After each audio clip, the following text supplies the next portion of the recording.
Estoy grabando este video nada más para dejar constancia de lo que pienso que será la revolución del siglo XXII. No sé si del siglo XXI.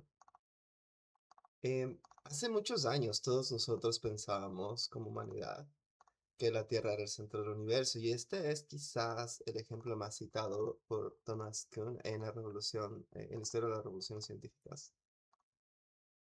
Lo que costó que la gente deje de pensar que la Tierra es el centro del universo, eh, es difícil, es difícil de apreciar ahora que sabemos que eso es una idea arcaica y que no tiene mucho sentido. Pero en ese entonces los instrumentos y el conocimiento acumulado decía sugerir que la Tierra era el centro del universo. Habían pequeños problemas como por qué se atrasa un planeta, y más adelante conforme mejoraron los telescopios, cómo es eso que hay cuerpos que están circulando alrededor de otro planeta, lunas alrededor de otro planeta más grande. Pero incluso cuando había evidencia de este tipo de cosas, la gente encontraba una forma de usar este sesgo de confirmación y decir, no, las lunas giran alrededor de otro planeta porque es un caso especial, pero el resto del universo gira en torno a la Tierra. O no, Mercurio se atrasa porque debe haber algún otro planeta ahí, qué sé yo. Lo que sea que te permitiera conservar tu modelo científico del momento, porque la ciencia siempre va cambiando y siempre hay resistencia a cambiar lo que uno cree que es el mejor conocimiento compartido, global, irrefutable al momento, pero eventualmente todo eso se cae. Algo parecido luego pasó con la teoría de la relatividad general, eh, con la mecánica newtoniana, y bueno, o sea, esas son cosas que son tal vez más difíciles de entender y explicar para la persona común. Pero el punto es que sí, usualmente llegamos a un momento en el que se quiebra un paradigma muy, muy grande. Y entonces lo interesante no es tanto en la época donde se está rompiendo el paradigma, no solo es lo nuevo que se tiene que aprender, como es el caso de estos casos especiales de las lunas alrededor del planeta grande, que se veían en el telescopio, o la posibilidad del efecto Doppler que no se veía porque los instrumentos no eran suficientemente buenos. También es lo que se tiene, mejor dicho, el impacto es que se tiene que desaprender cosas. Y entonces toca descubrir qué es lo que la gente tiene que desaprender. Y lo que yo pienso que va a ser la revolución, la próxima revolución científica, hay dos, pero bueno, ahorita voy a hablar de una en específico. Y creo que es esta idea de que la mente está en el cerebro. Eso es lo que se va a desaprender. Em, Ahora todo el mundo piensa que es obvio que la mente está en el cerebro, pero hay señales como parecidas a las lunas orbitando un planeta que nos dicen que no. Entonces, yo recientemente escribí una publicación en inglés donde di algunos ejemplos y simplemente esta es una versión hablada de lo mismo. El primer ejemplo que yo di es el de las ardillas árticas. Las ardillas árticas son mamíferos, tienen cerebros como nosotros, pero ellos tienen un periodo de hibernación. Y durante el periodo de hibernación, la temperatura desciende drásticamente mejor dicho, a 0 grados en el cerebro. Y cuando eso pasa, también su cerebro se va recortando. Las neuronas pierden ramas, entonces pierden conexiones. Y a pesar de eso, han hecho experimentos en estas ardillas. Les hacen ir por ciertos circuitos donde tienen que resolver ciertos laberintos o cosas así. Y ven que todavía recuerdan después de que han perdido partes de sus neuronas y las neuronas tienen que volver a crecer. Entonces hay un proceso, esto se llama remodelamiento. Y es interesante porque te dice, bueno, qué tan adaptable es el cerebro a cierto tipo de remodelamiento, pero bueno, uno diría, tal vez nada se perdió ahí, de lo que está relacionado con la memoria. Y bueno, dejémoslo ahí, por ahí. por el momento. El segundo ejemplo es un poco más drástico y es el ejemplo de los insectos que empiezan como orugas, luego se transforman en una crisálida y eventualmente se transforman en un insecto completamente diferente. Tienen un cuerpo suavito, luego tienen un cuerpo duro. Antes estaban vivían como arrastrándose y comiendo hojas y luego vuelan. Tienen como una nueva dimensión que descubrir. El proceso de remodelamiento es mucho más extremo. Básicamente se borra ese cerebro, casi que se borra totalmente y se hace uno nuevo, que responda a las necesidades de esta nueva fase de vida. Y lo interesante es que tanto en mariposas como en polillas, pues naturalmente se observaba que iban cerca de los mismos árboles donde usualmente se alimentaban. Y luego hicieron pruebas más específicas de aversión, o sea, estímulos que les perturban, que les molestan. Y vieron que efectivamente evitaban estos mismos estímulos. Y entonces el proceso de remodelamiento cerebral es mucho más drástico, pero la memoria persistía. Y entonces como, ok, es más interesante. Y luego seguimos yendo en la biología ejemplos más y más extremos. Y llegamos a las planarias, que son unos gusanos planos, que tienen el sistema nervioso más rudimentario que se parece al nuestro. También tienen los lóbulos, tienen los mismos neurotransmisores que tenemos nosotros. Y lo que es más interesante en las planarias es que las puedes cortar en uno, 2, 3, 30 pedazos y de cada pedazo nuevo se hace una planaria nueva. De alguna manera ellos tienen una capacidad de regeneración tan fuerte que pueden recuperarse de medidas extremadamente drásticas. Lo interesante es que también se pueden entrenar, son animales que pueden aprender muy bien.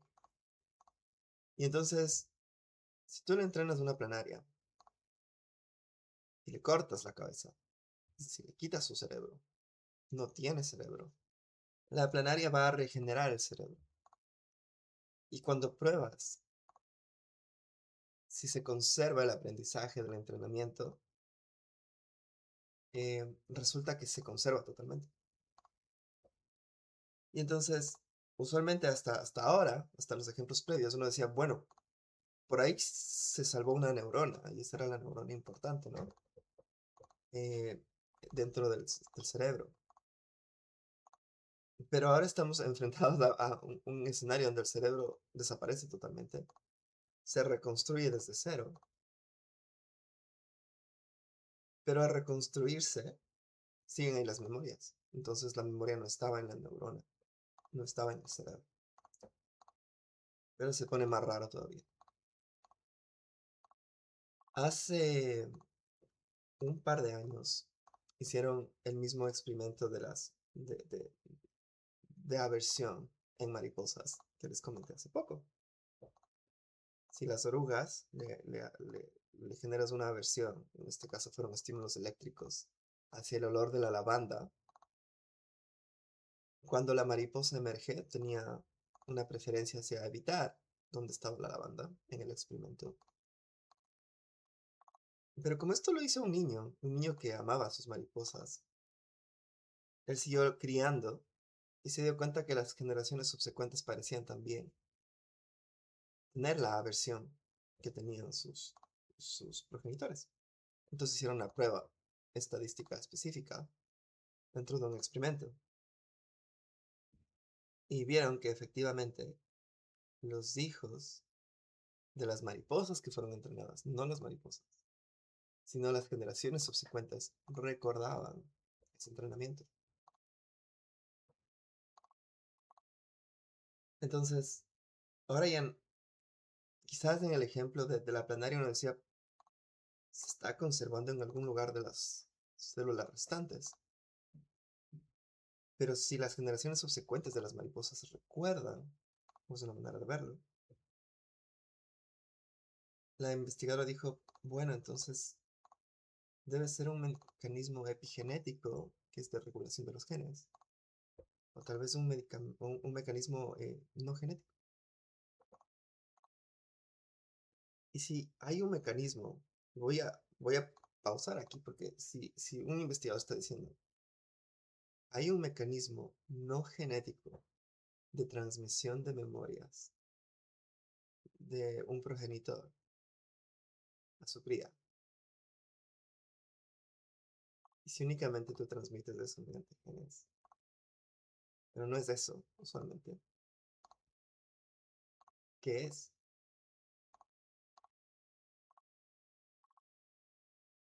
Y bueno, quizás aquí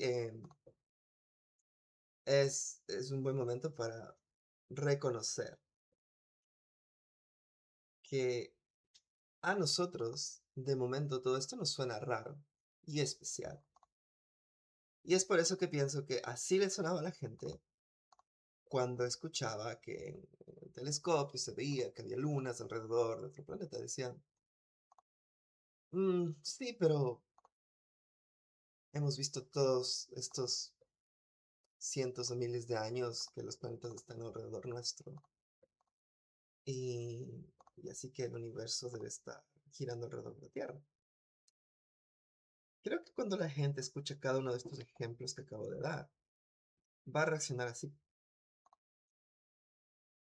Pero si uno concienzudamente se pone a pensar en las implicaciones de que hay memorias, primero, que sobreviven a la degeneración del cerebro, al remodelamiento del cerebro, a cortarle la cabeza con el cerebro a un animal, o incluso a la muerte de un animal y reviven en la progenie. Am, no estamos frente a la posibilidad de que quizá los recuerdos y la mente en general no sean enteramente biológicas. Y si son biológicas, pues mediante un mecanismo que totalmente no está descrito por los mecanismos físicos que conocemos actualmente. Y es aquí en este momento cuando les cuento los casos en el artículo específico le cuento el caso de un niño que, como es común en estos casos, empieza a tener pesadillas y tener problemas para dormir. Pero pesadillas que eran aterradoras, que la mamá no sabía qué hacer. Mi hijo empezó con esas pesadillas de corta edad y hasta los 9 años no pudo dormir una noche entera. Y ella iba a los doctores y los médicos le decían, sí, son terrores nocturnos, señora. Pero un día el niño vino y le dijo, mamá, tengo que ser honesto contigo y confesarte algo. Y la mamá, que se llamaba Cindy, le dijo, claro, dime qué pasa. Y él le dijo, yo creo que antes fui otra persona. Eso fue lo primero que le dijo. Y le dijo, y yo tenía tres niños que no eran hijos míos, pero yo les di mi apellido. Y el asunto es que estas memorias son espontáneas. No es como si tú me preguntas algo a mí. Yo tengo muy claro, sino que más bien parece que son como flashes. Pero a veces cuando son sueños recurrentes, esta parte que es un sueño recurrente se les queda muy impreso a los niños. Eventualmente el niño empezó a decir otras cosas, como que vivió en Hollywood, como que se fue de viaje a París, como que le encantaba bailar en el escenario. Em, y esto suena a fantasía hasta que escuchas más detalles, ¿no? Por ejemplo, este niño un día estaba viendo un programa de televisión y cuando sonó la canción el niño hizo como que fuera una coreografía de tap completa. Y la mamá le dijo, ¿Dónde aprendiste eso?". Y el niño dijo, hacíamos este número con los chicos todo el tiempo. Y también cuando hablaba de París, la mamá dijo, yo nunca le he hecho nada de París, o sea, él no tiene por qué saber. Cuando hablaba de Hollywood, ya no sabía, pero empezó a buscar en internet y ella sospechaba que el niño estaba escuchando o recordando una vida pasada, mejor dicho. Y aprendió en internet que a veces cuando les muestras como que fotos del lugar, libros, como que eso les ayudaba a dejarlo ir. Entonces empezó a hacer eso, empezó a sacar libros de la biblioteca. Eventualmente ella encuentra un libro de Hollywood, de la historia de Hollywood, y dijo que su biblioteca ya se le habían acabado los libros, así que empezaron a hacer préstamos entre bibliotecas, que es un mecanismo común aquí en América del Norte. Ellos creo que son del sur de Estados Unidos, una pareja religiosa. El papá del niño creo que era pastor, entonces la mamá no le dijo nada, básicamente.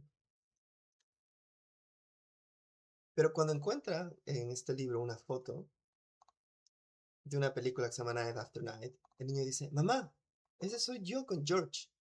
Y en la foto estaba el nombre de George, pero el actor que dijo el niño que era él no estaba. Pero claro, ya con esa pista, em, la mamá empieza a buscar en Google y casi no encuentra información sobre la película. Pero ya con esto contacta a los investigadores de la Universidad de Virginia y como el especialista es un psiquiatra de niños el que les evalúa, como él iba a ir a la casa, le toca contar al esposo, entonces eventualmente le cuenta al esposo.